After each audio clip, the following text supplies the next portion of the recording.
Lane.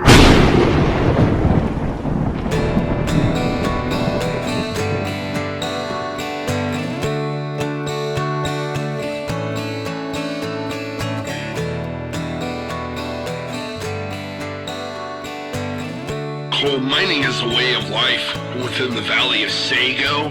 This is set deep in West Virginia, and now, so many years ago. January 2006, a lightning bolt discharge, a methane trap would detonate and rain down terror by and large. Ushered by the nastiest plume, after all the carnage occurred, most understood what had happened and all the danger this absurd. The two left crews survived inside as the smoke was filling fast. Right without breathable O2, it was life that can never last. A baker's dozen men were trapped within the belly of this cave, close enough to feel the rumble and to get pelted by the wave. They would try to ride to safety in that cart that rolls on train tracks, but debris handicaps progress in mine shaft unprovoked attacks. You could walk around the rubble, but they were virtually blind. They donned their self-rescuer mask and apply as it was designed. An hour of clean air to surface in the case of emergency. There are lives at stake in a mine, so you can see the urgency. Panic sets in, as one would think, which must happen more than it should. Some masks weren't working correctly. Only a few were doing good. In the caverns of hell on Earth, you'll see there's coughing with the smoke, with barely any good light source. These men continued to choke. There was no communication, as they were vaulted nice and tight in this chamber of poison gas, where haulers never see daylight. Shallower towards the surface is one left crew coming out, well, all except for Owen Jones, who's rolled up his sleeves, no doubt. His brother was among the trapped, and he wasn't willing to wait. It would take hours for their rescue. Our hero would not hesitate. The mine office on ground level were scrambling to get response, screaming on the telephone line with no patience for nonchalance. The lines on the two left section had been taken out by the blast. With every second ticking by was an opportunity past. Meanwhile, it was the new year and was barely after the first.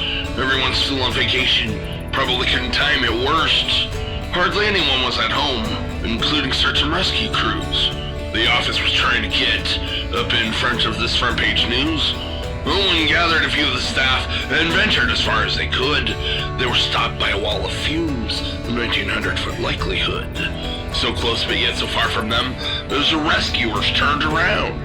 The distance might as well have been the moon, cause their axis had run aground. They didn't have the right equipment, but despite the drive to press on, you have to rely on machines, when not graced with Superman's brawn. Our boys set up at the coal face, which was the furthest point they could reach. They tried to block the poison gas, which is the first thing that they teach. The two left crew would barricade themselves in as a last resort. They'd tarp off any means of escape, now needing exterior support. The families would congregate, with only one thing on their mind, saturated with hope and despair and the condition of the mine. Knuckling the dirt from an eye, with a lantern still on his head. The view of one who had escaped, worth more than a million words said. And when the cavalry approached, they were hindered by the concern. The carbon levels were rising as the fires continued to burn. It was bad enough to evacuate while the buildings settled above. Compliments of the Grim Reaper, dispensed with no regard for love. 2.5 miles inside the hole, the two left crew followed their training, signaled by pounding on roof bolts. Wait 15 minutes for straining. When you hear the shots, then you found.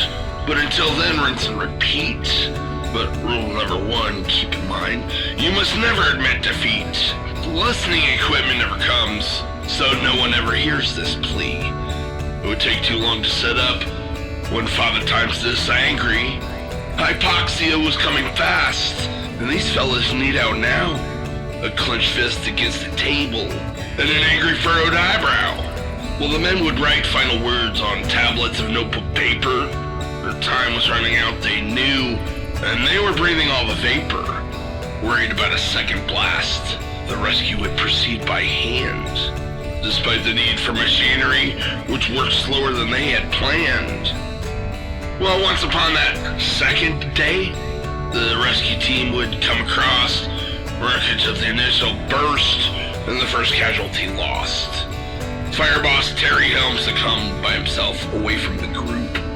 He was performing safety checks when his universe took a poop. From a fresh air base deep within, 6 rescuers would venture through. Lanterns lit on their helmet top. Time to find the 2 left crew. Communication was Mickey Mouse, like radar from the series MASH. They were armed with respirators and found the site of the car crash. They'd heard a moan and started running and tore down that cross-cut curtain. The words, "We found him alive," spoken before their fate was for certain. No one heard the amendment, though, when this great news transformed to gloom. One was alive, but just barely, while the rest had given life and limb. The families gathered round, thanking God for the mercy shown, celebrating premature, with no idea what's unknown. Randy McCloy survived alone, and he wasn't doing so good. The families were working on this mistake that they understood. It was the wee hours of the morning when Ben Hatfield approached the crowd. A fleet of West Virginia cops, and the reception, of course, was loud. We'll leave this party with their grief and conclude this real sad story. It's one they might not write about in a textbook of history.